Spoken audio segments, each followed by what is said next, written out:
Hi everyone, welcome to Cosmic Cassie.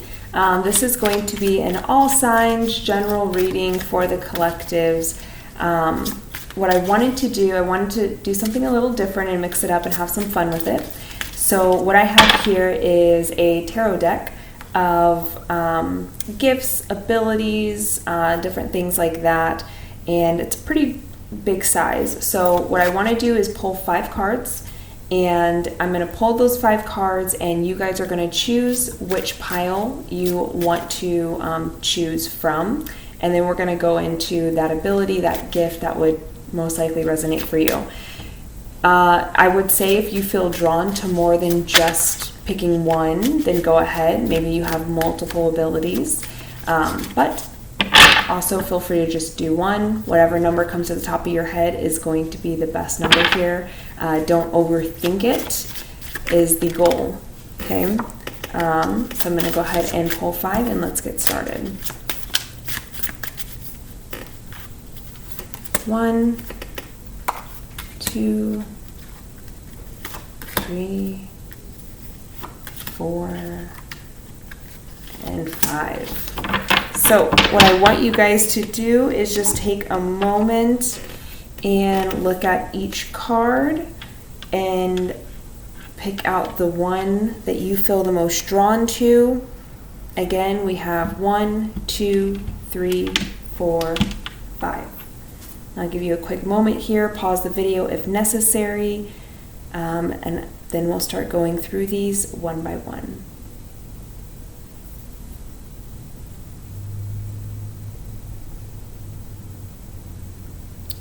Okay, we're going to stack them just like this. So number 1 is right on the top here.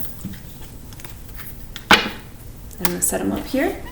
We'll be using these 3 decks to kind of clarify, to get into it. So this is going to be pile 1. We have clear audience. Okay.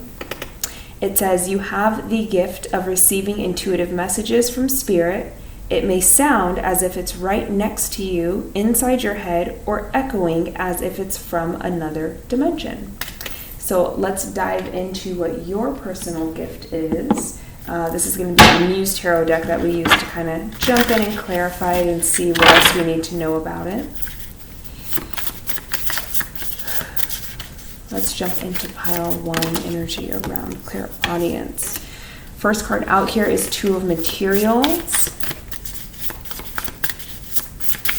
And we're just going to pull 3 just to get us started here.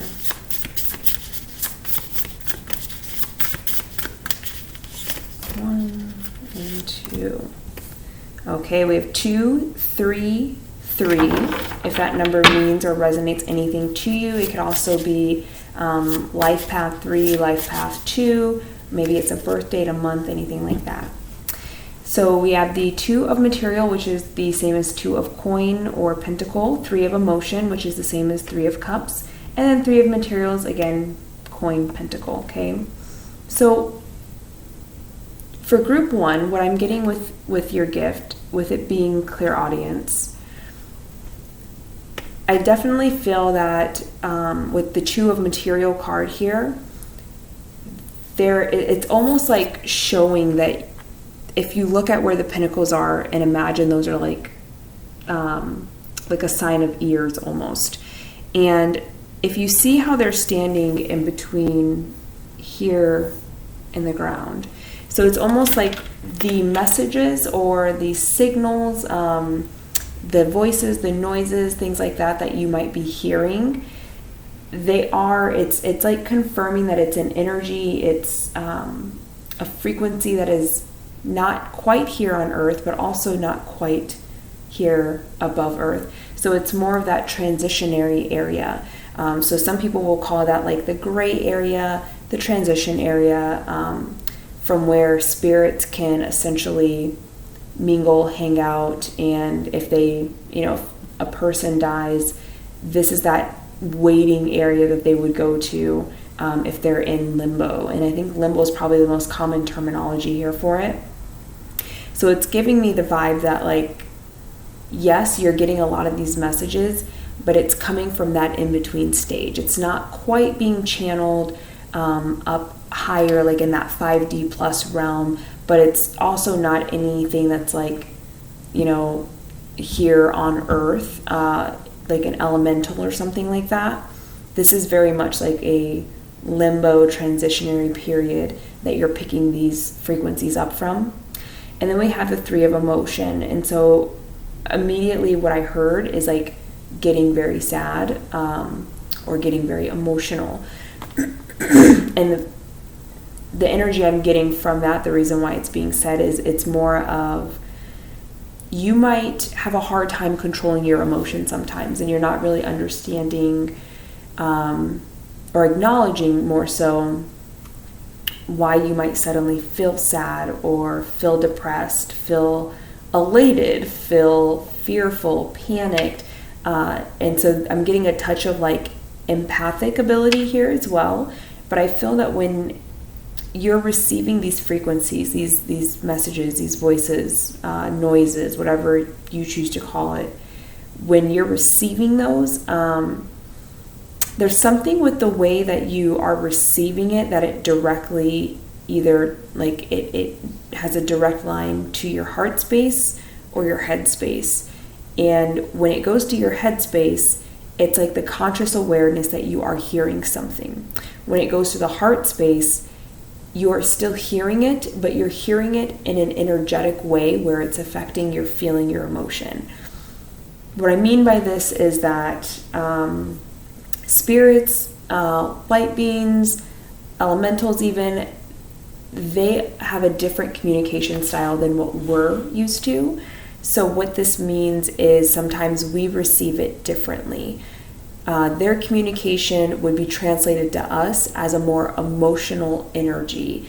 So instead of saying love, you can feel or interpret an energy of like red, of pink, of romance, of lust. And it's not that it's gonna directly speak to your heart and say love, and you'll hear the word love, but your heart will begin to feel that emotion, and your mind may begin to see things that would be in alignment with love, like the color love. So the energy, we interpret it differently. It's their communication, but the way we interpret it is more emotional than actual audience. But if you have that direct line that goes to your mind, then it's audience, so you can hear it. But that's where those emotions are coming from. If you feel emotionally different, like suddenly your emotions change, or you feel down, you feel up, it's because that energy is going directly to the heart and talking to the heart space rather than the head space. So you still could hear it, but you start to feel it as well. With the 3 of material, oddly enough, it's like the women are stacked on top of each other, their heads are, and it's like their ears are connected. So what this is letting me know is that it's very much like, I think the way that I'm trying to think of an example of how you would experience this. So what I feel that this is saying is that you're pretty much getting, you're not just hearing random spirits. You're quite literally becoming a channel for them to communicate with people. So what I mean is, you might go to the store and suddenly you feel a lot of like sadness, grief, and you hear Emily, shooting star, the moon. And it's like you're not understanding why mentally you're getting these words, or why, through your ears you're actually hearing them. And as soon as you leave the store, you no longer are hearing it. It's not in your head, it's not in your vision, things like that, okay? It's because the spirits that are coming to you, the energies that you're receiving, are directly related to the people that you're around. They're almost using you as a telephone here. So the idea is, if I speak it into your ear, you will speak it out of your mouth to this person. And so it's very directed at people around you, the messages you're getting. So whether you're someone who's just coming into your ability or you're a little bit more comfortable with it, you might soon to realize that given the people around you, your environment, you will get different kinds of messages. So if you're in that store and that happens, it could be another customer in that same store that recently lost someone, that's trying to communicate something to them, and they're trying to use you to do that.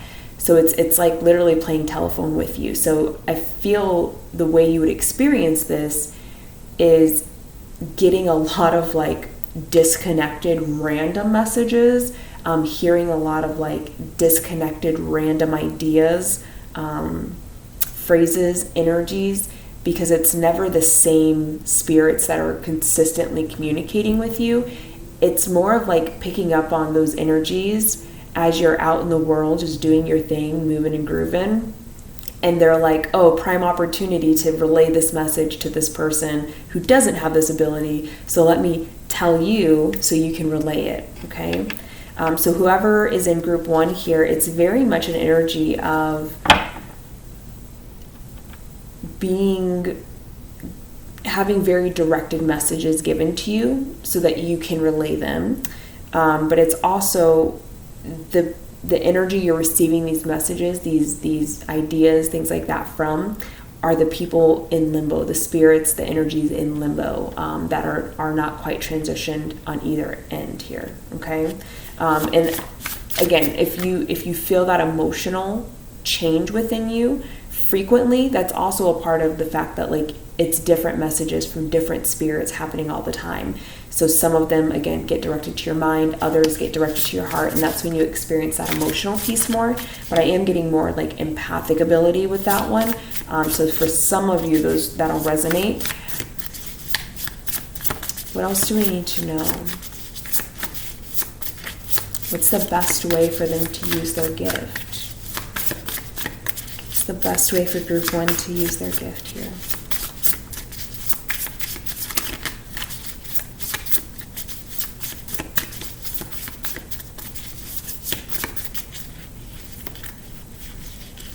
I am hearing Sarah, and I'm hearing Bell, and I'm seeing a bell that might resonate for someone. We have Justice, and we have Knight of Emotions. And so it's really saying the best way for you to use your gift is essentially giving people a sense of freedom, elation from their own emotion. So this could be people that are grieving. This could be people that, never were able to have complete closure, or even the energy that I'm getting heavier is like people that have always, they keep giving me the word validate, like validating people's emotions, people's ideas, like living people's, validating them in some form or way here. And I think that's because through the messages that you're receiving, if you begin to vocalize that to those people, you're able to validate that, yes, you feel your loved one around you. I'm here to let you know, like, yes, they are around you. They watch you do this, and they are always by your side. They surround you with love and support. Letting these people know that they're not crazy for having personal experiences and feeling that they have energies around them, but not having that validated for them. So your ability allows you to really validate other people's experiences and also sometimes abilities that they have as well. It's like through your communication, and it's specific, but this is what it's giving me, is through your communication, you're able to let them know, like, yes, your experience is real, you're not crazy. And on occasion, sometimes, yes, you also have an ability, and those experiences are valid, they are real, they are happening. And through that, it's like you begin to nurture people that have ability, that are just coming into their ability, because you're able to validate those experiences for them. Whereas maybe they're suppressing them, they're trying to ignore them, block them, they feel like there's something wrong with them. Okay, it's like it's giving me very much like a connective energy, like familial connection, right? But it's not actually in a family, but it's like you're able to comfort someone in that sense, where it's like a family member comforting you. that's how you can give comfort to other people who don't have a way to validate the experiences they're having. Okay? What else does group 1 need to know about their ability? What else does group 1 need to know about their ability? Hearing Rocky Mountains. Rocky Mountain, oh, that's weird. Hearing Sarah again. What else does group 1 need to know about their abilities?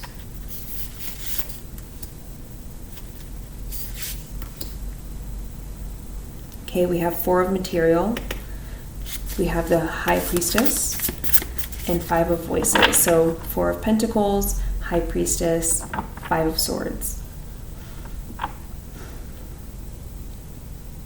It's almost like, I don't know why I'm getting like decoding or,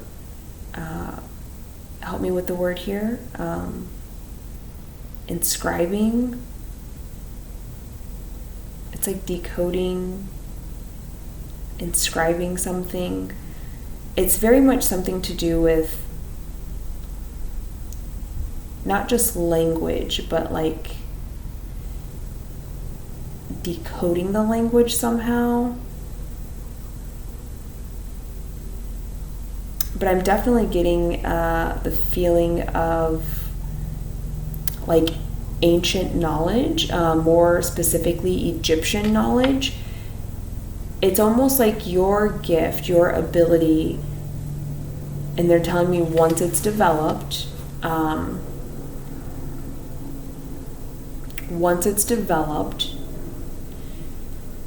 you can go beyond this transitionary like limbo stage of picking up on these energies.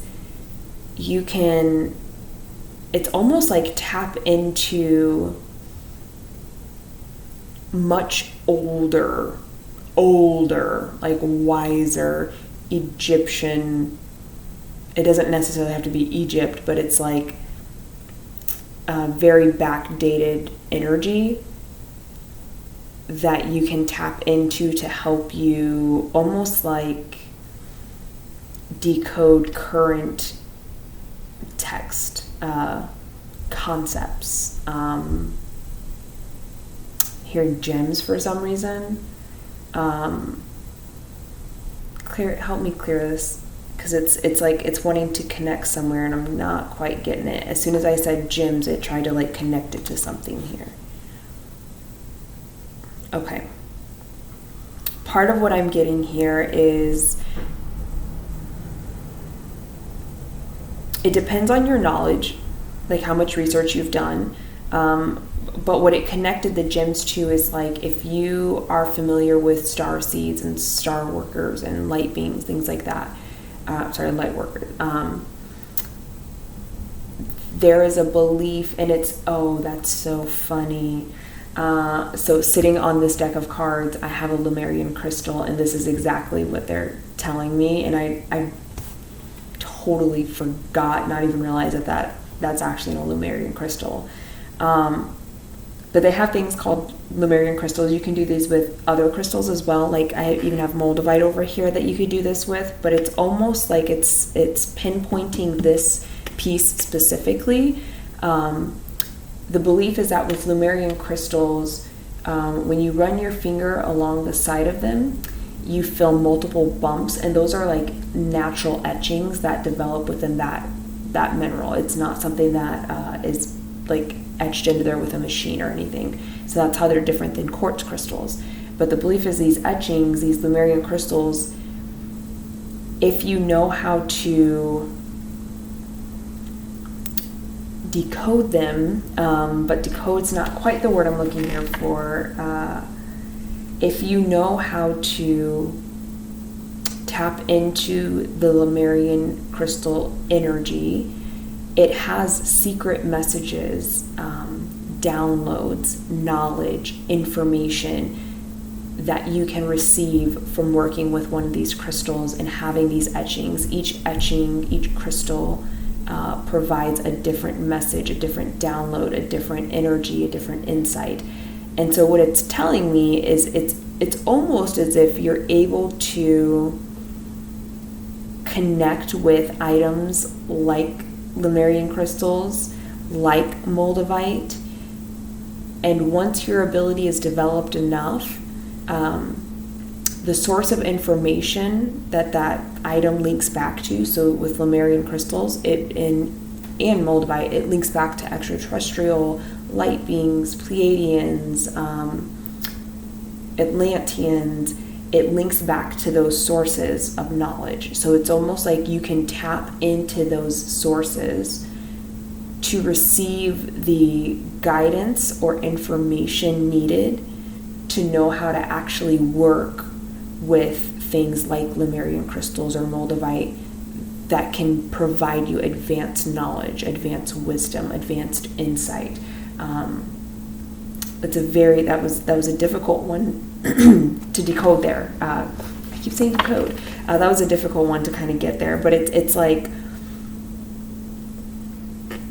using your ability, you can tap into those sources to receive the needed knowledge and information to work with things like this, which will further develop not just your ability, but your esoteric knowledge, your spiritual insight, different things like that. Okay, that was a hard one to grab in there. What else do we have for group 1 about clairaudience? What else do we have for group 1 about clairaudience? What do they need to know?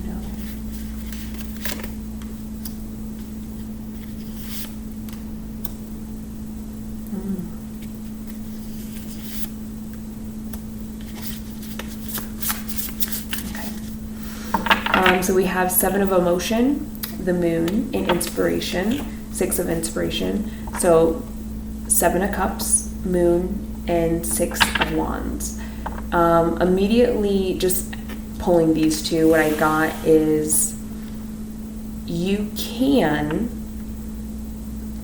not that you should, okay, but you can use your ability to tap into, I was going to say something else, but the word they just gave me is soul ego, which I've never used those two words together, soul ego. So I don't know why they're having me use it together.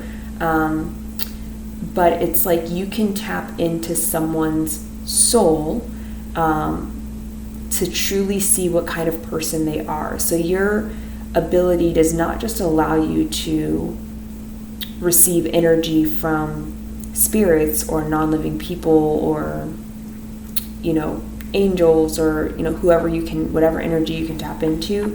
You can use this on people that are like living and walking and breathing around you. But it's giving me this feeling of the way that you would experience this is inscribing.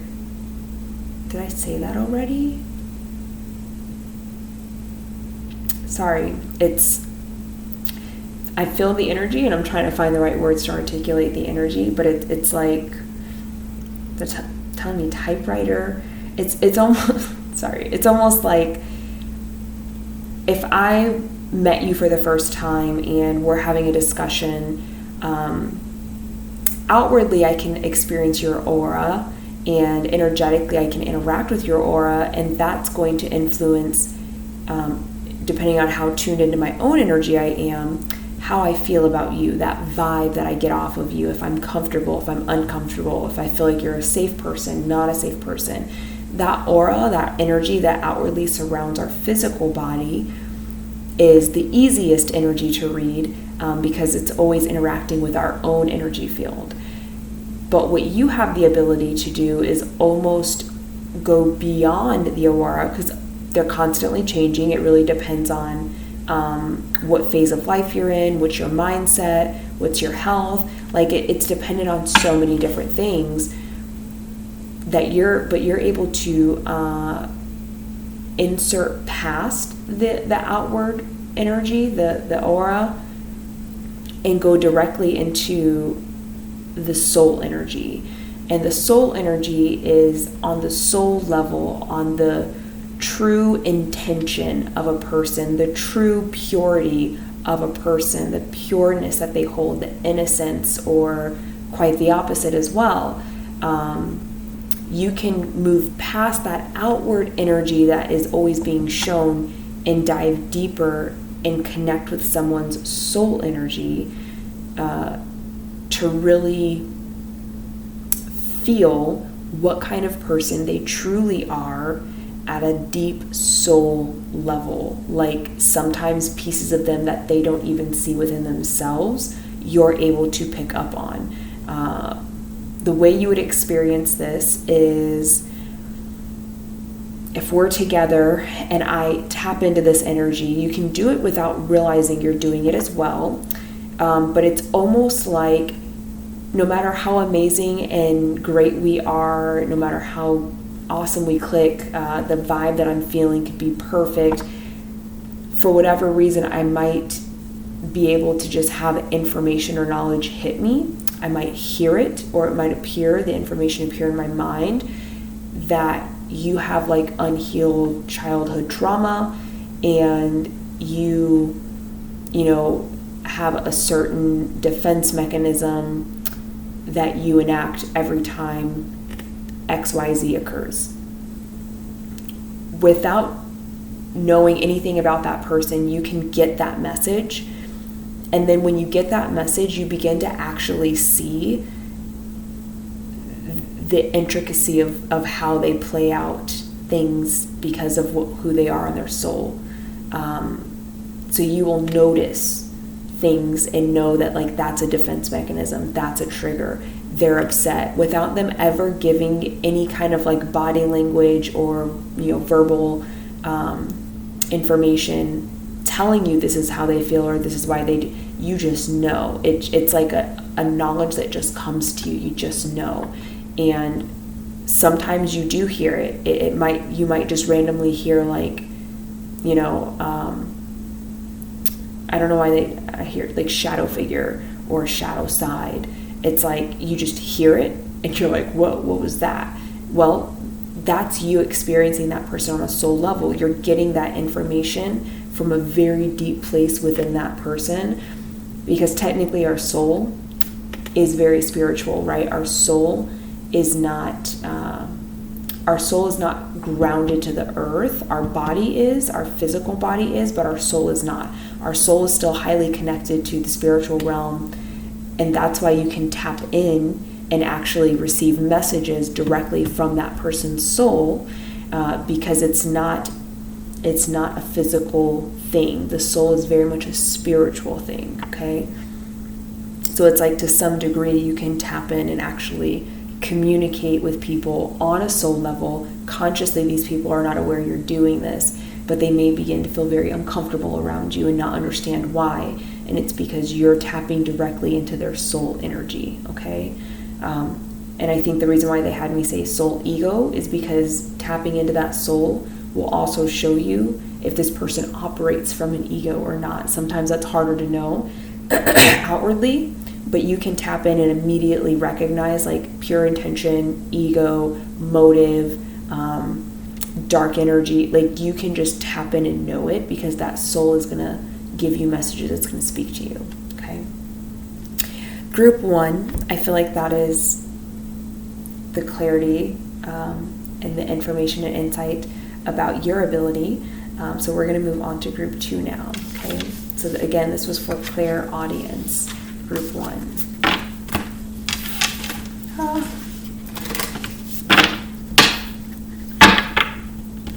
Okay. We'll leave it upright. So this is going into group 2. Let me document that. We are at 29:19. Let me just write that down so I can timestamp these for you guys.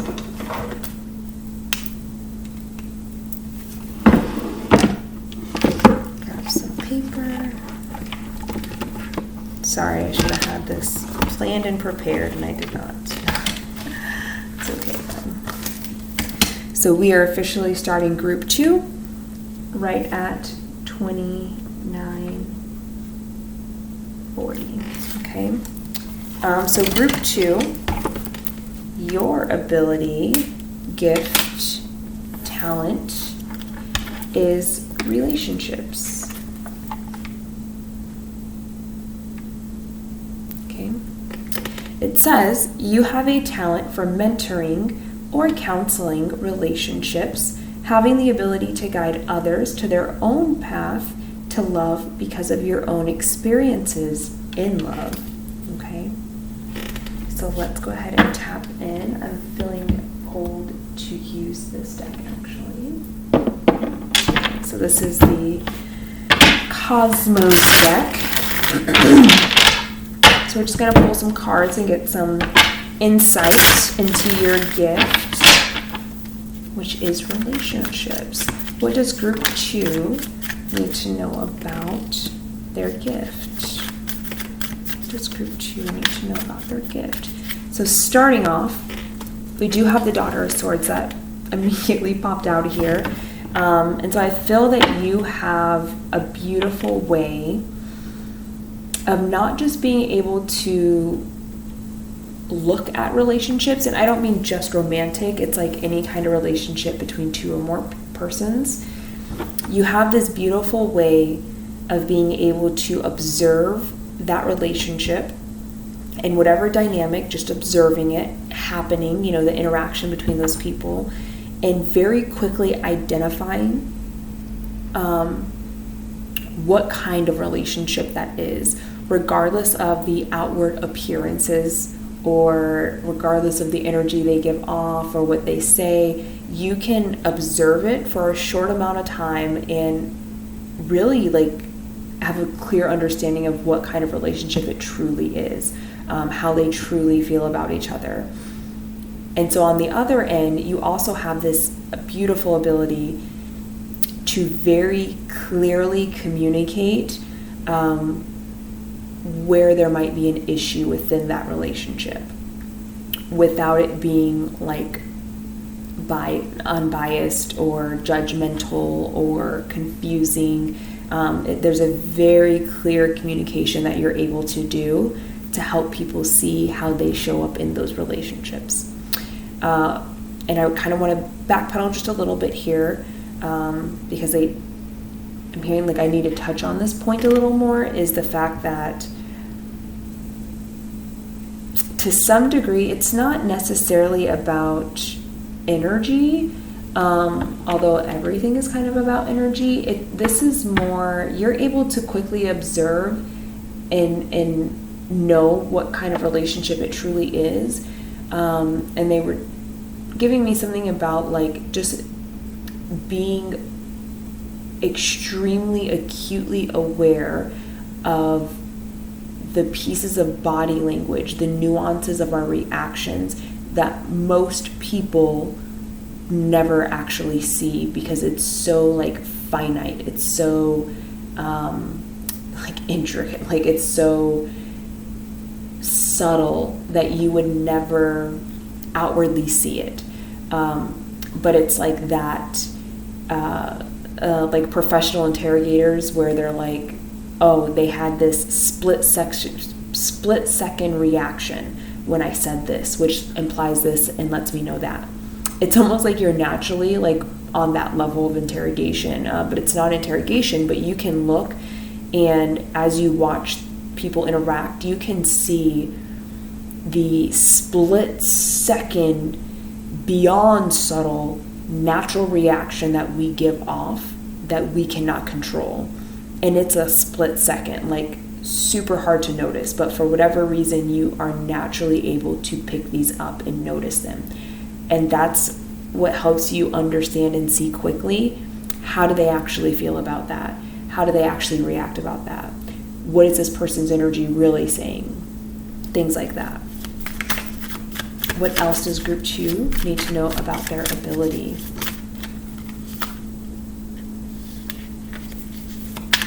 What else does group 2?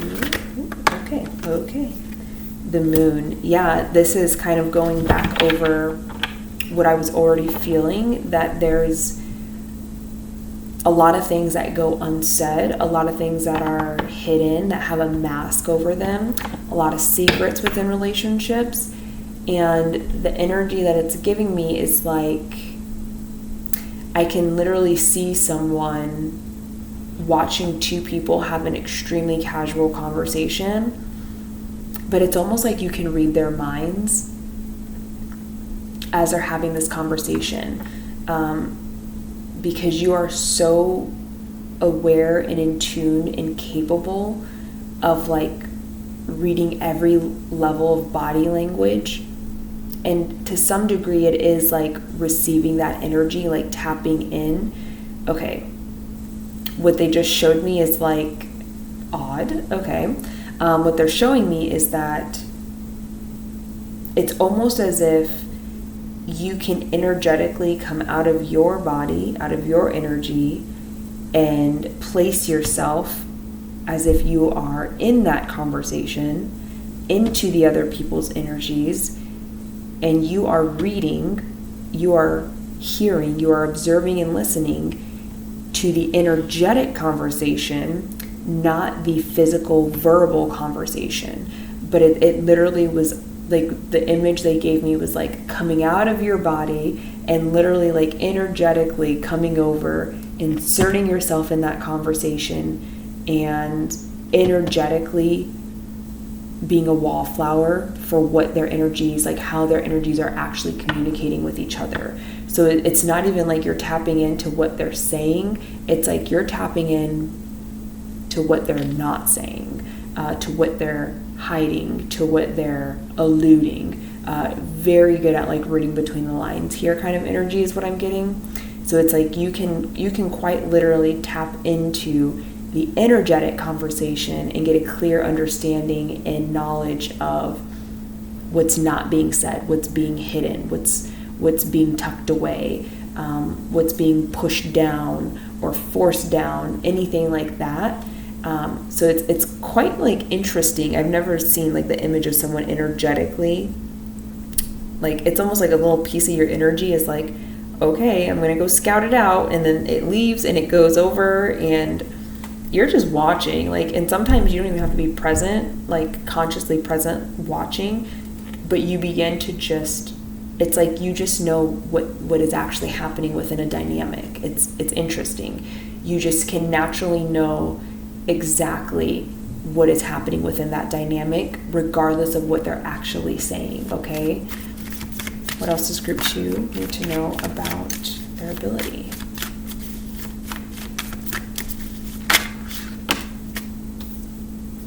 Yeah, you also have the ability to, it's not just, and that's kind of where the Emperor, I guess, comes in at, where it says in the card that you have the ability to like mentor and counsel relationships. It goes a little deeper than that, where you do have an ability to take control of the energetic exchange between people and uplift it, iron it out, clear it away, so that there can be effective communication. There can be a new perspective, a new insight from one person to the other. It's like the way that you understand the dynamic, because you're reading the energy, not what the people are saying. The advice, the guidance, the insight that you can give someone about the relationship is based on that energetic communication. And because you have that insight, the way that you're able to guide someone, or like give them advice, it may not make sense to them, but as soon as you begin to lay it out for them, it's like you know how to walk them down a road of this perspective, even though like outwardly you would think, oh, this person just needs to understand XYZ and they're good. But because you're reading the energy, how it's communicating, you know that the problem actually lies all the way over here, not like over here where most people would think it is. So you begin to communicate with this person and give them advice or counsel or insight, as in a way of like getting them to acknowledge the energetic conversation that is being hidden, not seen, pushed away, hidden deep down, things like that. But the other side of this is that because you have this ability to do that, you can also control relationships outside of yourself. You can use it for good or bad, right? Obviously, we want you to use it for good, but I'm getting a strong sense that there is the ability to like significantly manipulate and direct relationships in a very like precise or strategic, powerful way that could benefit you, that could give you more power, more strength. So if you think about this is like, what's a good example of this, of someone that would do this or can do this? If you think of, I can't think of like a movie or anything, but it's as if someone can get someone to believe their spouse is cheating on them, then engage that person to cheat on their spouse with them. It's like this power dynamic play that you're able to do. And it's not through persuasion or convincing anyone. It's like you just can intimately talk on that person's relationship in a way that most people cannot. It's like you shouldn't know the insight that you have, but because you know it, you can use it to your advantage and play off of those like insecurities, play off of those, conflicts, play off of those, those questionable things, and like really blow them up that would serve the storyline that you're trying to tell. So there is a huge risk of like being able to manipulate and like manipulate people, but it specifically is people and their relationships. Because you can manipulate the relationship, you can manipulate the person, but it's more like how they view that relationship, how they view that person, because you can pick up on like that energy that no one talks about, but it's there, okay? But again, you can use it for greatness or not, and the greatness that you could use this for is being able to help people resolve those things rather than using them as a play to your benefit, okay? Speaking of which, what is the best way Group 2 can use their ability? What's the best way that Group 2 can use their ability?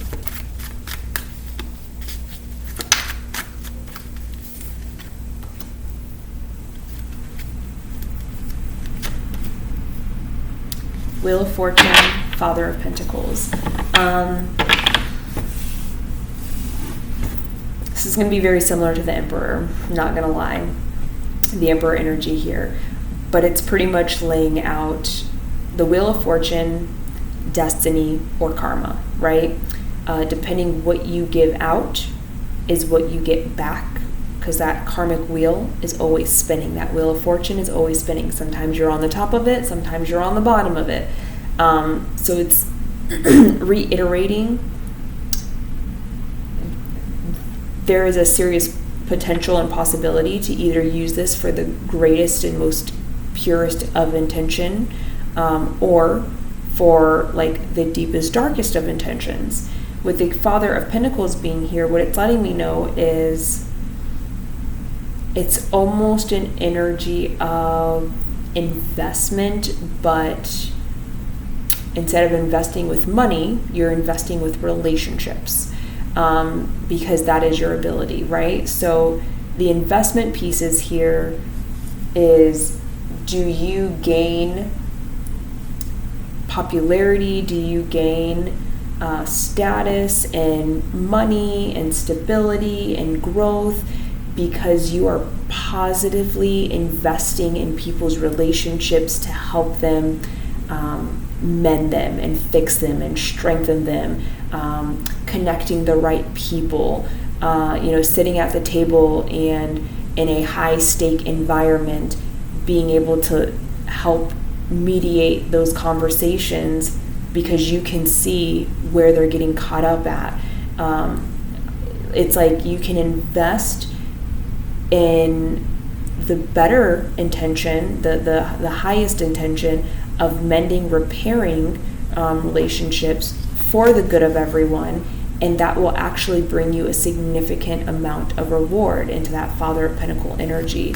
Now you can get the same result by investing into them in a more negative way where you're using it to your benefit.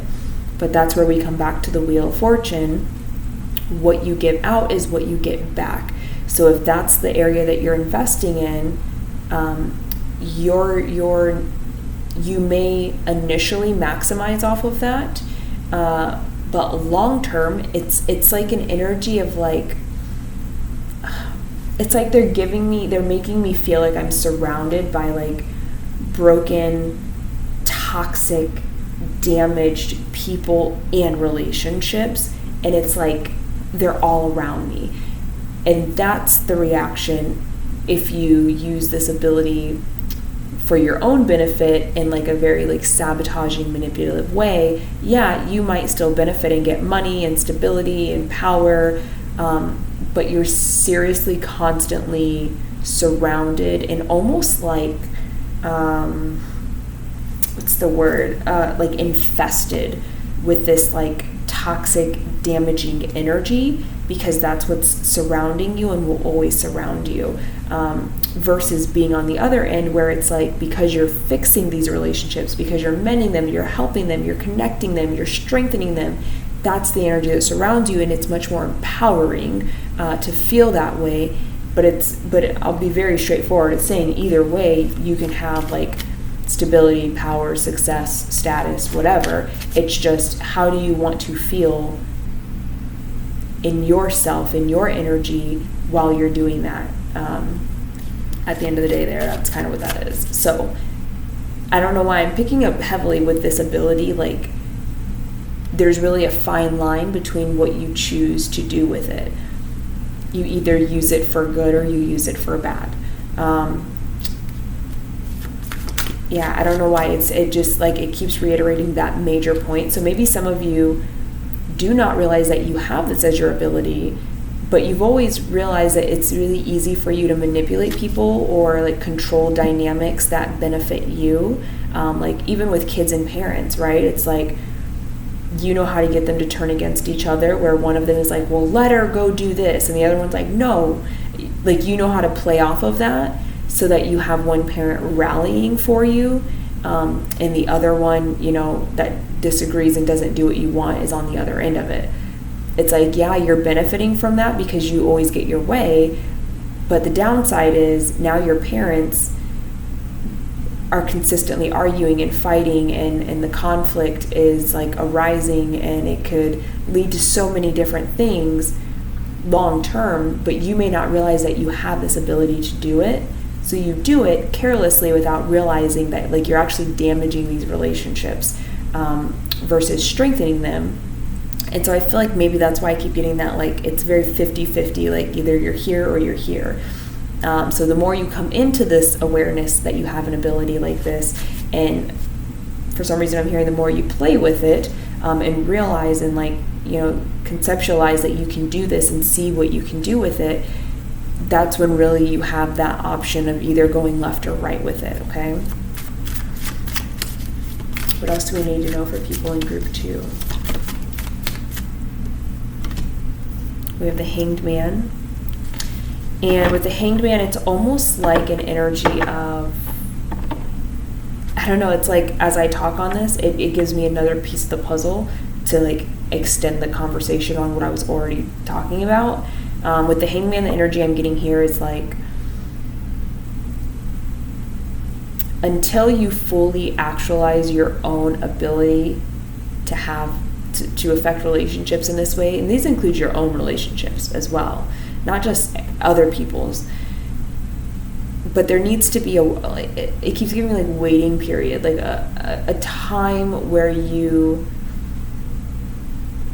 accept and really take a step back and look at what you're capable of doing before choosing to act on it.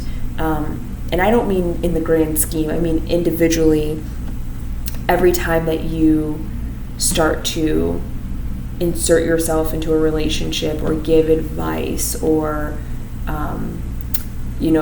alter your communication and action based off of what you're seeing in a relationship of people, before you actually use your ability in every situation, take a step back and think, what's the long-term effect of me coming into this? Because relationships are tricky, my dear.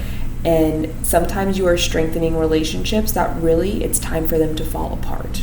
And the universe has its own plan. And when we interfere with that too much, it can really cause issues, not for us, but also for other people that are in those dynamics. So it's almost an energy of not everything that's broken should be fixed. Not everything that looks right should be broken, even if you know it's not right.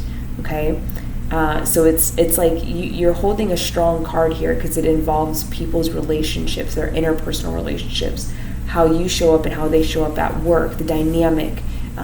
You have a strong ability and power to really alter this, and it's like that's kind of like it's a heavier ability to hold than you might imagine, because you can directly influence situations, people, their mental state, their perception, how they're interacting with loved ones, how they're interacting at work, how it's a heavy ability to have, okay? And I think that's why it's really wanting me to touch on, you can either go left or right with it. It's your choice at the end of the day, but just understand that you can either destroy some stuff or you can really create and build some stuff. But keeping in mind that not everything that is broken and not working properly deserves or needs to be fixed. Sometimes it just needs to fall apart. And so I feel like this is a very this ability doesn't get actualized until you are usually much older. You don't actually realize that you have this ability and then begin to actively, consciously use it until you're much older, because there's a lot of wisdom that needs to be experienced in dynamics of relationships before you start to use this. And I think on the card it even said it's because of your own experiences in love, your own experiences that you've had, you're able to have this ability. So I feel like you're a much older person, at least definitely 30s and up. And even then it's that's kind of early to really use this to full effect, right? Because there's just so much wisdom that needs to go into, when do I help? When do I not help? When do I help it leave and separate? When do I help it come back together? And just what I'm hearing, it's getting in touch with your spirituality. If you have this ability and you know it, and it is kind of intimidating, getting in touch with your spirituality is going to help you significantly, because then you'll be able to receive more intuitive guidance and messages for yourself on what you should be doing when it comes to other dynamics in your own. Because just because you have the ability doesn't mean you should just go do it, right? So then you begin to collaborate and work with the universal plan rather than wondering if you're working against it or for it, okay? Group 2, that is all that I have message-wise for you guys. Again, your ability was relationships. So thank you for watching. If that resonated, please like and subscribe. We're going to move on to group 3. We are right at 54 minutes for group 3. Did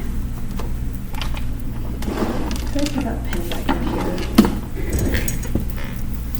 I think I lost my pen. Oh, right here. So 54 minutes for group 3. Your ability, group 3, is persuasive. The card says, you have the power of making people give to you and build deep connections, making it easy to get what it is you wish. This definitely reminds me of the group we just did, group 2. it is similar energy showing up in a different way, but I wouldn't be surprised if some of you from group 2 actually picked group 2 and 3. Okay. Oddly enough, I'm getting to use the same deck, probably because it's very similar energy. So shuffle it up a little bit here. Immediately, the energy that I am getting is people in group 3 here. You do stand out from the crowd. I am getting that you are very unique in the way that you present yourself, in the way that you show up in the world, whether that's like your physical appearance or how you dress, even how you speak is what I'm getting. But it's like something about you is very unique compared to other people, and it's like very noticeable. Like others notice this uniqueness about you pretty quickly. So I feel like it's something that really stands out, like that people would see easily. Tell me, what does group 3 need to know about their ability? What does group 3 need to know about their ability?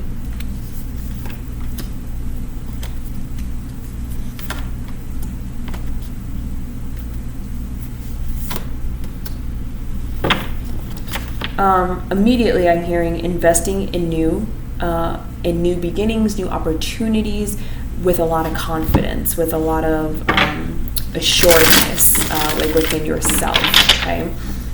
And the way I'm getting that this comes back to being persuasive as your ability, it's almost like you are able to have people invest in your ideas and your new beginnings and your new adventures, your new opportunities. Like you can get people to invest in you and all the new things that you like to do, with a lot of confidence. Like that's the immediate energy here is like it's and I mean you can use persuasion for a lot of different things, but this specifically is like I'm getting like new ventures, like, oh, I want to break into real estate, or I'm going to start this business, I'm going to go back to school for that, I'm going to move to that state, I'm going to get this new car. It's a heavy energy centered around new ventures, new opportunities, new things, and it's almost like you are able to get people to very easily support and invest you, like whether that's financially, emotionally, physically, mentally, however. You can get them to support you with a lot of confidence, a lot of courage, like very confidently stand behind whatever it is that you're doing that's new and really invest in that for you. But it's not only that, it's something to do with your plans, your goals, the way that you lay things out. It's like you've implemented some strategy here because, again, you may not know that you're totally aware that you have a gift that is based around being able to be persuasive, but it's giving me the energy of like, because you know how to be persuasive, it's somehow along the line taught you strategy about writing out a goal, a plan, an objective, so that you can present it. And these people feel a lot more confident with investing because of the way that you're presenting it. But you only know how to present it like that because you have the ability to be persuasive. I'm not sure how those two are getting connected. But it's like the persuasiveness came first, and then the strategy came second. And then extreme persuasion came third, because now that you're persuasive and you have a strategy, now it's like you're unstoppable and you're able to get all these investments and support for new ideas, new things. Like I just keep getting new. What does group 3 need to know about their ability? What does group 3 need to know about their ability?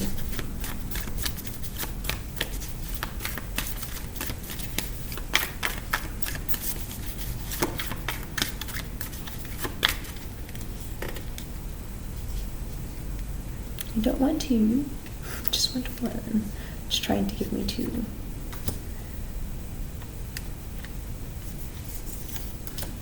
Yeah. As soon as I seen, so this is Son of Swords, Three of Swords. As soon as the Son of Swords came out, I immediately felt like this is a warning, and that's what I heard. This is a warning. This piece is a warning. It's a warning. It's a caution.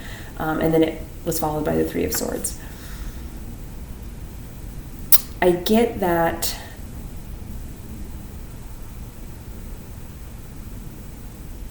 I can't tell if it's you, them, or both. But it's an energy of, so the first thing that I'm getting is like you should be aware and cautious of making really rash, impulsive decisions just because you know that you can essentially talk your way out of it or like persuade people to be on your side.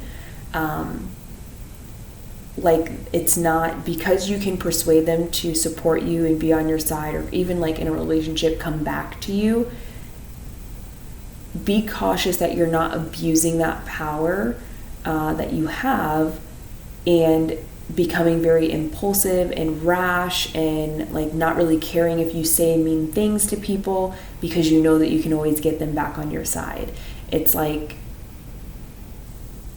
be aware that you're not creating a bad habit because you have this ability, and the bad habit would be like breaking people down, being mean, making like unplanned rash decisions, not considering everything, just doing stuff, right? Just saying things, making these last minute decisions that are not always the healthiest or like affect other people. But the other thing that I was getting, which is where I'm like, I can't figure out if it's focused more on you or other people, but it's like you could be persuading other people to act in this manner. Also, be cautious of that. Be cautious of how you use this, because what could happen, and I got the same energy from group 2, is like sometimes these abilities don't fully develop or come into use until you're older, because there's a lot of wisdom to be learned leading up to it. For this one, with the persuasiveness, it's almost that same energy, but not quite as like, you don't have to wait as long, but there needs to be a maturity or an understanding that just because you feel a certain way or judge a person or a situation to be one way, you are someone that is going to need to hold back your own opinion about things pretty frequently, because even though you acknowledge and accept and value your own opinion, with this ability, what happens is the second you start to speak your own opinion to someone else, without trying, you are naturally persuading them to agree with you, even if it's wrong, even if they should not be agreeing with you. They should not be supporting, you might be coming from a very emotional space, seeing the situation from judgmental eyes, not have good perspective or all the knowledge. It's like, we all do it, we all have opinions that are wrong, and not necessarily wrong, but they're just sometimes really biased or uninformed. And it's like, when you have opinions that fall into that category and you express those opinions without trying, you're naturally getting people to come to your side, and those people act on now the fact that they agree with your opinion. So you might be like, I don't like this person, and really there's no real reason why you shouldn't like them, but you're just like, maybe you don't realize all your own triggers, and this person triggers you because, unconsciously, subconsciously, they remind you of like the bully that you had to deal with in middle school or something. And so subconsciously that's triggering you, and you don't like this person because of that memory, right? But you're not associating it. You just know, I don't like this person. And it's like your best friend getting you introduced to them, and they're like ecstatic and happy and in love, but your own opinion, which is a trigger memory, would influence them to like break up with this person or to stop talking to them, because you begin to persuade them and make them believe things that maybe are not real or there, and it's purely you acting off of your own triggered emotions about this person, right? So it's like you have to be very, very aware of what you choose to share and how you share it, to avoid other people from making these like rash, harmful, hurtful decisions, actions, speaking, you know, in an unhealthy kind of way. Like you have to be very aware, like self-aware of this, self-aware of your triggers, of your opinions, and not using your ability to persuade people to join your side just because you can do it, right? What is the best way for group 3 to use their ability? What is the best way for group 3 to use their ability?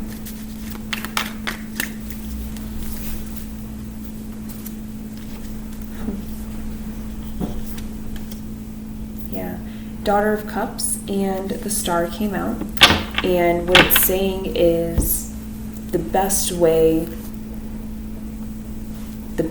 for you to use your ability and be persuasive is being persuasive in situations that need healing, being persuasive in situations that need an emotional release, that need like a loving, comforting touch to be put on them.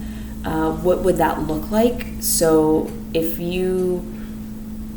same situation, right? You have your best friend dating someone they're madly in love with. You know how in love with this person that they are. But something happens, some miscommunication, maybe something's not said, you know, whatever. It's like something's occurring here. They break up. They're both heartbroken. You know they're meant to be. You know that, like, you can see and understand, like, where the issue is, because maybe they're not saying something, or, you know, they're too insecure, whatever. You're using your ability to persuade them to step up, do the right thing, follow their heart, you know, go wherever they feel guided, and giving them that confidence through persuasion to go get the person they love. In the same aspect, it doesn't have to be about love. It can easily be just that, persuading people to be more confident, to be more courageous, to stand up for themselves, to start that new business, to believe in who they are, to follow their dreams.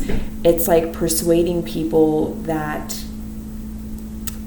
they can do anything, that they can be anything, that they have the strength, the confidence, the courage to do so many things. And it's like persuading them in that emotionally uplifting way, rather than persuading to have power and control. It's like, no, persuade people that, like, yeah, you should try again at love. Yes, you should try again at opening that business. Absolutely, you should try again at buying your own home. Like, persuasion through encouragement and support is the best way for you to use your ability, is what it's saying here. Any last things group 3 should know about their gifts or abilities? Any last things that group 3 should know about? Okay, we're not going to take all of these. We'll take these. So it has 4 of Swords and the 9 of Pentacles. So it's also giving me an energy of bringing it back to you, that you don't want to persuade yourself out of opportunities, out of your own courage and self-belief, because just as much as this ability works on others, it also works on you, and you have the power to persuade anyone on anything that you believe is true. So if you believe that the world is, you know, just this terrible place with these terrible people, you have the ability to persuade others to also view it in that way. So it's like bringing it back to you that you also have to make sure that what you are persuading yourself to be true, what you are telling yourself to believe in, is something that's going to encourage, uplift, and be good for you to believe in. Don't persuade yourself, don't make yourself believe something that is actually detrimental to you. It's like, let's not focus on all the people externally that you persuade. Just look at your own beliefs, look at your own truths, your own understanding about things, and make sure that you're healing those things. Make sure that you're taking time to reflect on them and aligning those things for the best and highest purpose and good for you. And the more that you do that for yourself, the easier it is to give that same energy out and uplift people rather than put fear to their minds or worry or anxiety. So you have to always be doing a self-reflection, a self-awareness check as to what do I believe, and am I persuading people to believe the same thing as me? And is that healthy? Is that good? Is that for the betterment of me and everyone else? So there's that last piece of like just knowing where the source of persuasion is coming from and making sure it's clean, healthy, pure, things like that. Okay, group 3, that is all the message that I had for you. So we're going to move on to group 4 now. After I can shuffle these up a little. Okay. Thank you so much, group 3. If that resonated, please make sure that you like and subscribe for future videos. Moving on to group 4, we are right at 112. Okay. I have a feeling this is going to be a really good one. All right, group 4, this is yours. Ooh, we are getting a lot of these, okay? Group 4, your card is Manipulator. It says, you can transform into someone that you are not to fit your agenda, making you extremely crafty in achieving your dreams and goals. Be sure to use your gift wisely. Okay, I feel like that has been a common theme amongst the cards, is using your gifts in the best way possible. Okay, so let's see, what do we need to know? Initially, just so you guys know, the energy that I picked up on from this ability is, I know Manipulator, it sounds toxic, it's used in a very toxic kind of way, people don't look at it as a good thing, but truly, it's not that manipulation is bad, it's all about how you choose to use it, right? It's not the tool that's going to end the world, it's the person using the tool that's going to end the world, okay? So let's dive into Manipulator. And for some reason, I feel like it could be linked back to group 2. So if you were from group 2, and you also selected number 4, I feel like this will heavily resonate because group 2 is all about choosing to use their ability to either go down that manipulative path where it was like for their own good, or to keep it for like the good of everyone else. Okay, so what does group 4 need to know about their ability? What does group 4 need to know about their ability?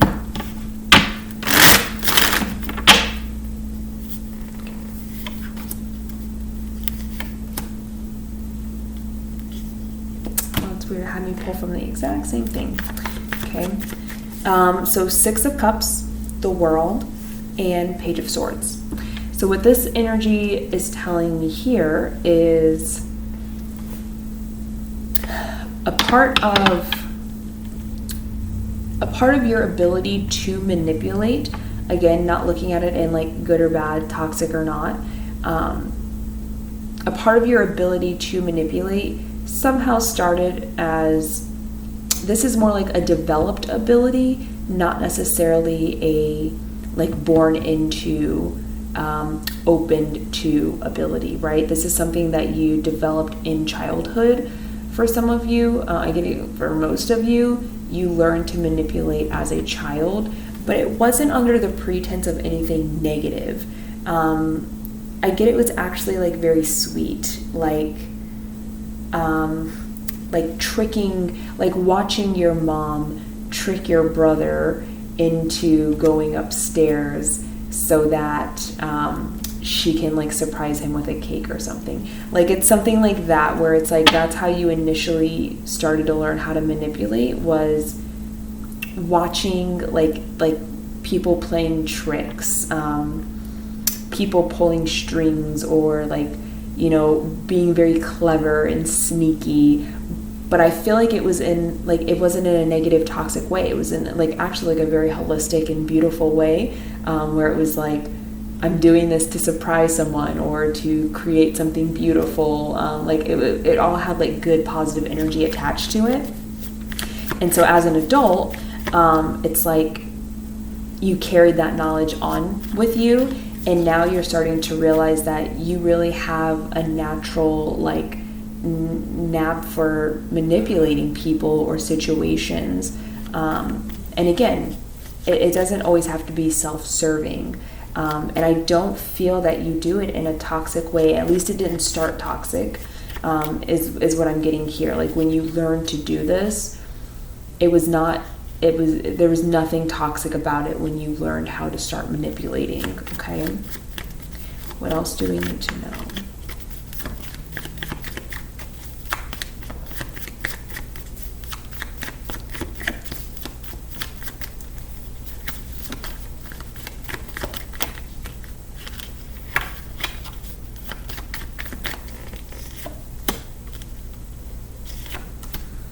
I get so much beautiful energy here, honestly.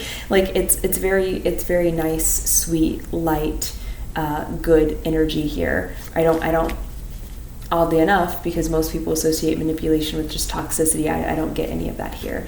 So we have 10 of Cups and 3 of Cups, and so it's like and I feel like this is telling me the way that you currently use your gift, even if you don't realize this is what you're doing. I feel like this is currently, like this is how you are acting it out right now, is you are able to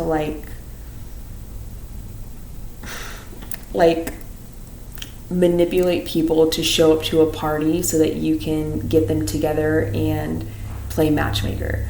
It's like energies like that. Like you manipulate people, specifically you manipulate people to get them to go and do or believe things that maybe are not true, or maybe they don't want to do, but you're able to like manipulate them into getting there, into like doing things that it's like it's a part of the plan, the strategy here though, and it's like it's to do something good for this person. So that's the first immediate example that came to my mind, is like someone that really you know is you see as like this amazing person, but you know they're so lonely and unhappy, so you kind of manipulate them into like, I don't know, they're giving me the word believing, like believing that you're their friend, or believing that there's like this concert going on, or believing that, you know, their cat just died. It's like making them believe something, making them fall into an idea of something in order to get them to another stage in their life. And you're trying to coordinate that.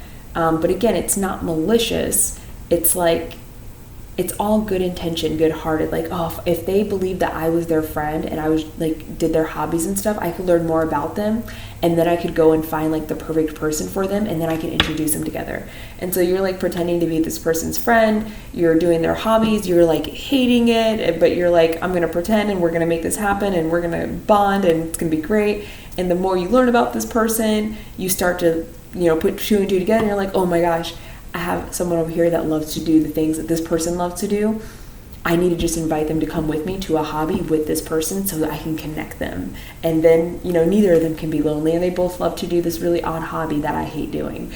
It's like you can play the game long enough to meet your end goal or objective here, but it feels like it's always an end goal or objective of like something good. Like it's never anything malicious here, okay?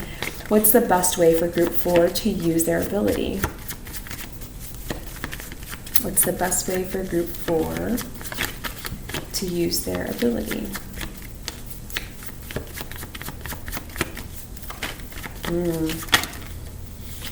Having my own little thoughts over here. What's the best way for group 4 to use their ability?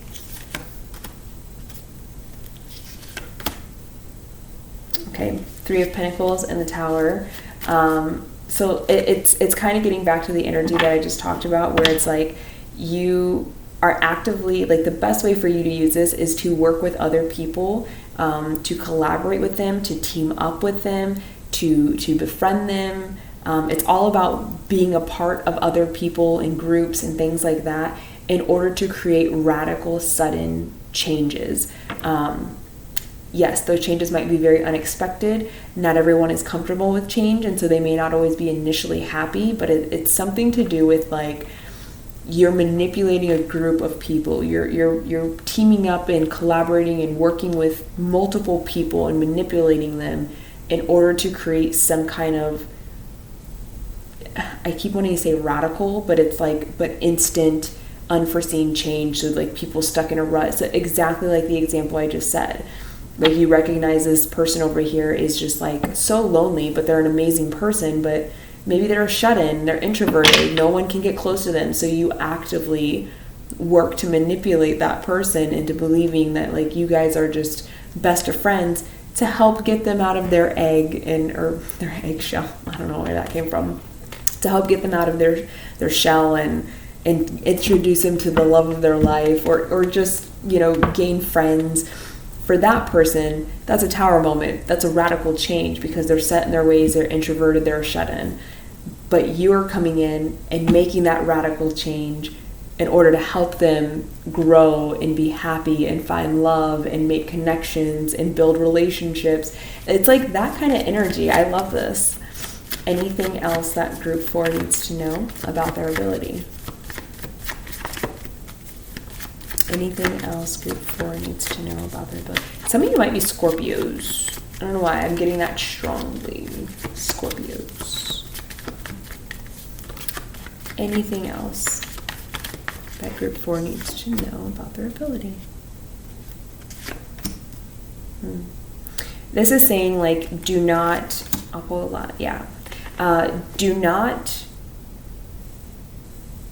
it's not as much a warning, it's just more of like keep this in mind. Manipulating is to orchestrate, to coordinate, but it should never be to make someone's decision for them.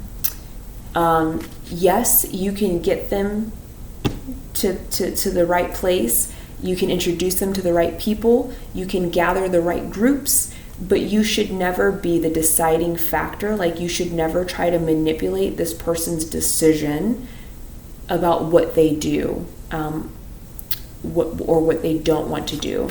So using the example we've been using, you get this person out of their house, you're introducing them to different situations, different people, they're getting happier, they're building relationships, you introduce them to who you believe would be the love of their life, perfect fit, great match, and for whatever reason, this person, as much as they've been building relationships and getting out and getting happier, they don't see this person as the love of their life. And they're like, nope, I'm going to pass on that. I'm not interested.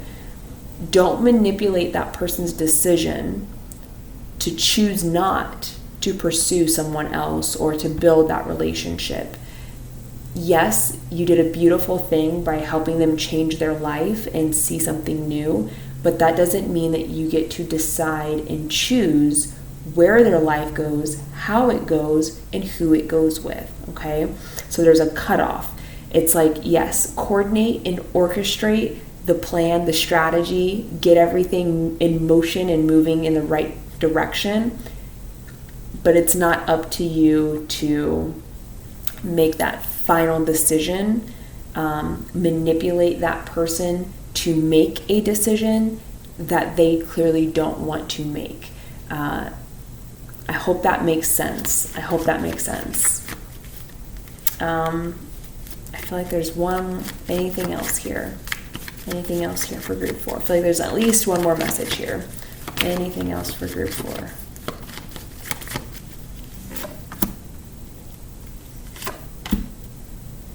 Don't get so caught up in your ability to manipulate that it almost goes to your head, where it's like, I can never lose and I will always manipulate every situation that I'm in because I can. Don't do that. It's like, use your ability when it's necessary, but like don't let your ego make you believe that you have to manipulate everyone around you all the time in order to get your way or have control or have power. It's like, stay humble within your ability as it develops, because the power to manipulate, it is absolutely an ability, okay? Not everyone has it.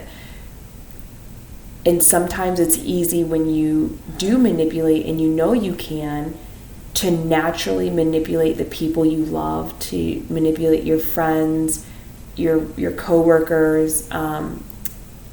You can sometimes slip into the habit of manipulating everyone around you just so that you can have control and pull the strings on everything and always feel like you're empowered.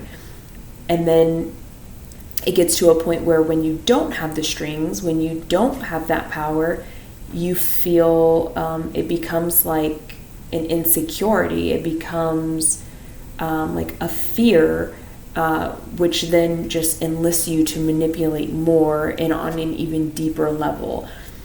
So it's like, don't get so used to manipulating that it turns toxic, that it turns into mental health issues for someone else because you've manipulated them so deeply and you've pulled their strings. Like, don't know the boundary and respect the boundary of when it's time to not manipulate, when you're being told no, when you're not getting your way, when things aren't going in your favor. Keep in mind, again, I had to remind this with the other stacks, is the universe has its own plan. Some things you're not meant to have. Some things are not meant to go in your direction. And it's for the betterment of you. It's for you. But you would never know that if you choose to manipulate every time you get told no, every time you feel like you're going to lose, every time you feel like it's not going in the right direction. Know your boundaries of when to stop manipulating situations and people into those situations. And that boundary usually comes at a hard line of like when it's self-serving and when it's self-sabotaging, when it's coming from ego, jealousy, envy, it's the same thing, revenge. Like when you start associating those negative emotions with it, or those like lower vibrational emotions, and it's more to serve you rather than like other people's happiness, that's usually a good place to draw the line and stop manipulating, okay? If someone beats you out of a competition because they're just more qualified, allow that to happen. That person deserves it. They're more qualified. It's not up for you to pull your ability out and like, cut everyone in line because you can, so it's just like, know your boundaries, know your limits, know when to stop, okay? Group 4, that is all the messages that I had for you guys. We're going to go to group 5, our last stack here. I hope that helped. If it did resonate, please like and subscribe. We're going to use this deck of cards again. So let's go ahead and start to move into group 5 here. Let me write down my time. Group 5 is coming in at 129. Okay. Last but not least, group 5. this is where we're at. Ooh, I like this one. Okay, group 5, your card is Crystal Child. That is your ability. Okay. This says, you're here to help uplift the planet of harsh energy, bringing forth healing and peace, and also assist humanity in soul growth and evolution. Okay, so let's talk. What does the Crystal Child need to know for group 5? What do they need to know? You guys, I am getting an energy that like some of you have had a really rough life. Like a really hard life. I'm getting a lot of potential like sadness, depression, grief, loss, a lot of like turmoil, chaos in the early years of life. That could be childhood, that could even be, I see it like even being like just in your teenage years leading up to like your very, very young adult years. Like just a lot of turmoil here, a lot of chaos. Just keep getting grief and loss and things like that. We have the 3 of Wands, Queen of Swords, yep, 2 of Cups. It is your spiritual calling, group 5, to speak your truth to the world. And if not to the world, your voice is meant to go a great distance. Your voice is meant to travel to multiple people. That can be online, that can be in person, on TV, on the radio. But it's a strong energy here of it being overseas. It's like it's traveling, it's moving, it's not just designated in one location. Your voice is meant to impact or at least be heard by multiple people. But it's not just your voice, it's your truth.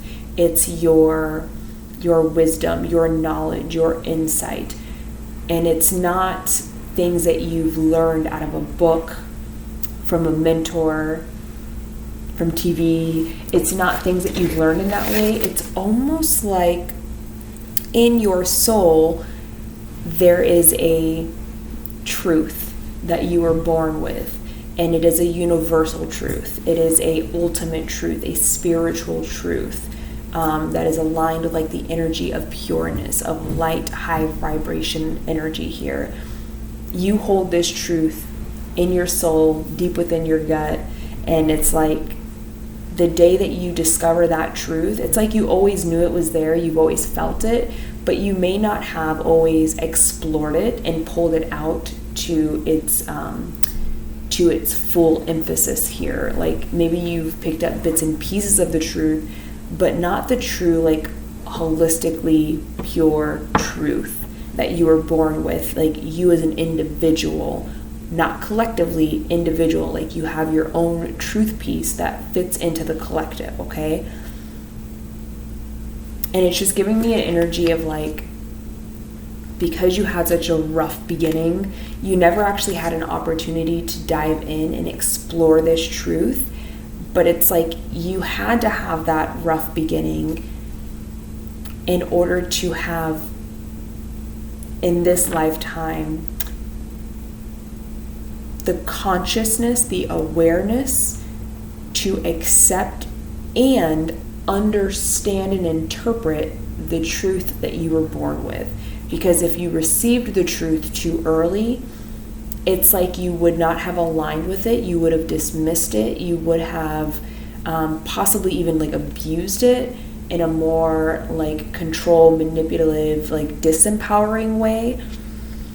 But it's like some of you have yet to discover this truth, like discover it as in pull the entire truth to the surface. But for those that have, I feel like it's like once you gain full access to this truth within you, it is time to share that truth. It is time to speak it. It is time to allow others to experience what that truth is. Whether they disagree or not is not the end goal here. It is like a part of your spiritual path to speak this truth if you are one of the people, one of the Crystal Child's children that has gone through enough like shadow work, enough ascension, consciousness, awakening, development on the soul level, if you've gone through all of those things, you will be able to obtain your whole truth. And as soon as that happens, it's like, game on, baby. Spiritual truth is like this, and I'm going to share it with the world. Okay. And I get that, like, that's honestly, once you get aligned to that path, because you might, a lot of channel messages coming in for this one. For some of you, it's like you might not feel like you fit in. You may not feel like you can ever find like that right path for you. Like, it might feel good, it might be good, but there's always like that missing thing that really prevents you from that fulfillment of what you're doing. You always seem to be hesitantly like distracted, like pondering off in another world, like not presently aware, or staying in the present. Like, it's easy for you to allow your mind to drift randomly, and it's like, to other people, it's like your mind is in a whole new world, like it's somewhere else completely. And for you, you might not be able to always recall where your mind went. You just know it left. And it's like, oh, I'm back. Okay, I don't know where I went for that small amount of time there, but your mind disappears, and like, even you have a difficult time recalling where exactly did your mind go? Like, what were you thinking? What was happening? This is a part of your spiritual path. When you experience things like this, it's because you have not fully retrieved your entire truth. So there is a sense of like, I'm not fulfilled completely. There is a sense of your mind is, this is getting deeper than what I thought it would, or what I wanted it to. Your mind is leaving this spiritual realm almost to go find your soul and retrieve the whole truth and bring it back to you here in your 3D physical body. That might sound outlandish, but that is what I'm getting energetically, as well as what I'm hearing. And the reason that happens is because your soul knows that it has a truth and its purpose.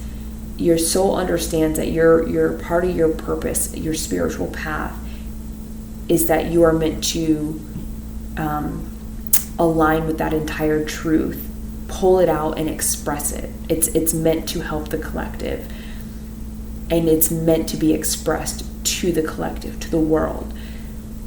But when you're not at a point where you cannot fully go down and pull that entire truth up and begin to share it, it's like, because the soul knows that this needs to happen, it's like randomly your mind just disappears, and it's almost like your mind goes to find your soul so that it can retrieve that truth.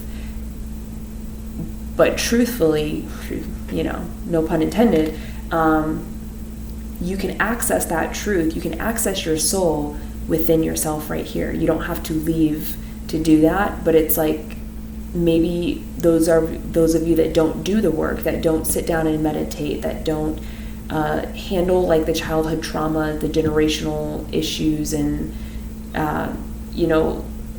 those of you that have not been doing the work space off a lot more, because it's like, if you were doing the work, your mind wouldn't space out like that, because it's like, okay, we're getting closer to the truth. So your mind is not just leaving, right? Your mind's not going to search for the truth, because you're finding it within yourself. But the more you block that out, of finding the truth within yourself, the more you tend to just disappear, because it's like everything in you is within you, your subconscious is like, we got to retrieve this truth. This is a part of our spiritual path. This is part of our purpose. We got to get this truth. So there's a lot of different levels of you guys that I'm feeling right now. Some of you that never realized that you had a truth, and you're kind of like, do I have a truth? I don't know about that. I've never really felt that. It's like, yeah, because you're not ready you're not ready to actualize that truth yet. You're not ready to tap into it. You might, I feel, will be in your earlier years of life, still maybe healing from the trauma, or even realizing that there is trauma to heal from. There are things that you need to explore within yourself. And then some of you, I feel like you're on that path of choosing to accept that there's a truth within you, but also recognizing you can't get it because you have all this baggage and trauma and healing things that you need to go through before you can actually reach it. Okay? It's like you got to clean the path before you can actually put your hand in there and grab it. And then there's two of you that are later in these stages where some of you have definitely already, you've pulled your truth out and you're already actively speaking it and sharing it. Others of you, you're in the process of pulling your truth out and accepting it, which once you accept it, you will be guided and led, and like you will be pulled to speak it. So some of you do already have the truth pulled out, but it's like you haven't maybe built the confidence or like accept the truth for what you know it to be. So you have not begun to share it yet, okay? Do it on time. Okay.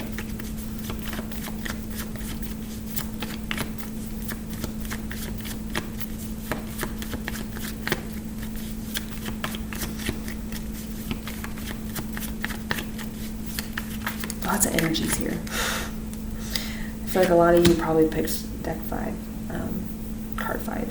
We have the Chariot, Wheel of Fortune. Okay. 3 of Pentacles, 5 of Swords. It's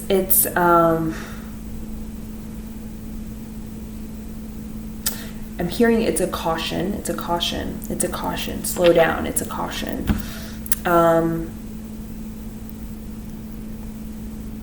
There's a caution here of don't go through life too fast, because for you specifically that resonate with this, and Crystal Child resonates for you, when you zoom through life too fast, you miss the moments and opportunities to use your ability for the good of all, for the collective. You zoom through those opportunities to stop and help someone. You don't even see it because you're going so fast. And when I say going so fast, I mean like you are so focused on reaching your goals and socializing and doing hobbies and, work. It's like you have so much going on in life that you never have a moment to just go slow, to go down the off-beaten path, to waste your time smelling the flowers and just not doing anything, right? It's like when you go too fast, you overlook all of these opportunities to stop and help and connect and uplift and heal people. And that is that's the primal part of your ability here, is to have this influence, this effect on people, whether it be a stranger, someone you've known for a lifetime. It doesn't matter. You can interact with people and create some kind of energy clearing for them, create a healing, an understanding, a perspective shift here. But when you go, you never have an opportunity to actually fulfill and use your ability here. And I feel that for some of you, this applies a lot to the group that have discovered their truth and have pulled their truth out, but are not speaking it yet. And it's like a part of the reason you're not speaking it is because even though you know it's there, it's almost like you put it on a shelf and you're like, I'm gonna come back to you later when it's more convenient for me. I got all these things to do. And so you're shelving your truth and choosing not to speak it because you're like, I got so much life to live right now and I'm doing so many things. So it's cautioning you to slow down, be aware of how busy your life is, and if that is distracting you from not just using your ability, but also from speaking your truth, okay? What is the best way for a crystal child or group 5 to use their ability? What is the best way for group 5 to use their ability?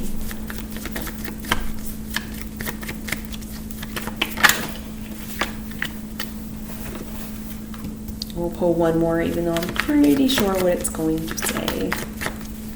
Pretty positive here.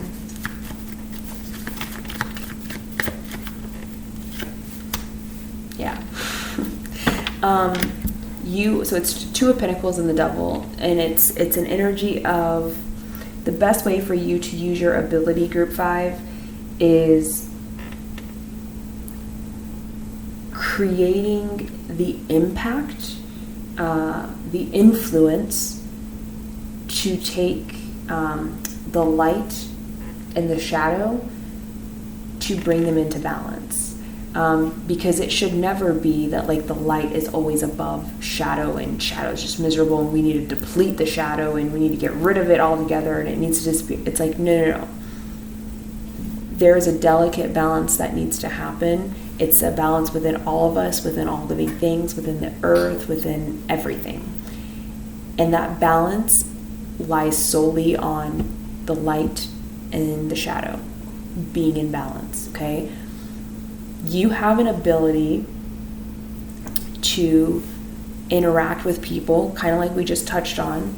You can interact with them and help them see that they might have too much shadow, or see that maybe they're not really in the light like they believe. And you do this in a very like subtle, delicate way where it's like people are allowed to, like their ego does not get in the way of receiving your ability, because the way that you're able to do it is very much like allowing them to come to the realization, allowing them to have the awakening moment, the downloaded message, the epiphany, the realization. You provide the path for them to have that moment. And because they're coming up with it on their own, instead of you telling them, it's easier for them to address it and then learn how to shift their own energy. And it's like you're introducing. It's weird because what I'm hearing is like you're shining a light on the dark spots. But at the same time, it's not about removing the shadow or the darkness. It's about using the flashlight to guide them through the darkness, to help them see and understand that there is a higher vibrational way to live. There is a more loving energy that they can receive as well as give. There is a higher power that they fall within, who loves and protects and wants to guide them. It's like you are giving hope where there is no hope. You are giving light where there is no light. But you do it in such a delicate way that like people don't even realize that you're doing it. But energetically, when you leave them, they almost are like, why do I feel so good? Why do I feel lighter? Why do I feel more connected? Sometimes they can't really pinpoint what the difference is, especially if they're not more like spiritually connected or in tune. But you leave people in this energy of hope, of possibility, of love, of dreams of like it's almost like you reconnect them to an innocence that a lot of us lose in childhood. And it's like you re-spark that little flame for them that they believed would never come back to life again. The candle's been broken and thrown out the door. They don't even know where it's at, but you're able to come in and like re-spark it for them. And it's just the tiniest little spark, but it's enough of a spark for them to believe that the spark is there. And if they believe the spark is there, that means they can do something different. They can change something. They can build it. They can grow it. Group 5, your reading is very in depth here. There is a deep alignment, a deep connection to not just source energy, like spiritual energy, but also to people. It's almost like you have one hand that divine source, angels, spirit, high vibrational beings, whatever you would call it. It's like one hand is holding them, the other hand is holding everyone else's hand here on earth, and you are like the channel of energy for the divine to speak directly to people that maybe have blocked them out, people that have lost hope or faith, people that are just so in the dark that they can't even see or hear divine anymore. It's almost like you are like that conductor of energy for them, so the divine can directly speak through your energy to their energy. You're the way, you are that thing that can connect people that have lost touch with the divine, with source, with angels, with God, with spirit, with whatever it is for you. It's like you're that bridge. Okay, that's what I'm getting, is like you are that bridge that can pull them from the darkness into the light, that can help give the right messages, the right time for the right people to change their entire lives. Like that one message that you give, that one text that you send, that one comment that you make, it only takes like that one word for the divine to work through you and say it at the right time and have the right people hear it, that it triggers them, and it's like all of a sudden they have this epiphany awake, and it's because you're able to touch them and divine to connect those energies back together. It's like you have advanced. Obviously this is like, I feel like at this point I'm talking more to the people who understand they have this ability and they're more advanced in this ability, but maybe not quite advanced enough to realize consciously that like you are literally pulling people from darkness because you have a hand in divine and you have a hand with them. You are that conductor piece, that string that connects people who have lost touch, okay? Any last thing that Group 5 needs to know about their ability? Is there any last thing that Group 5 needs to know about their ability? Oh, perfect. I was about to pull 3 anyways. Yeah, it's like, it's just a constant energy. So this is the Lovers, the Knight of Cups, and the Six of Swords. And so it's this constant energy of you do have to make a choice to use your ability to this extent. Obviously, with every ability, there are a lot of challenges that you have to overcome as well as go through. No ability is given to someone without any challenge, struggle, hardship. It's unique for each person. But it's like, yeah, you have to choose. You have to actively choose from a place of love that you want to enlist your ability. And I'm hearing light workers, I'm hearing 144,000, if you understand that term here. But it's like it all starts here. You have to choose from a pure, loving heart space that you actively, consciously agree and want to use your ability to its full effect. And it's like when you make that conscious choice with yourself and, God, it's like that's when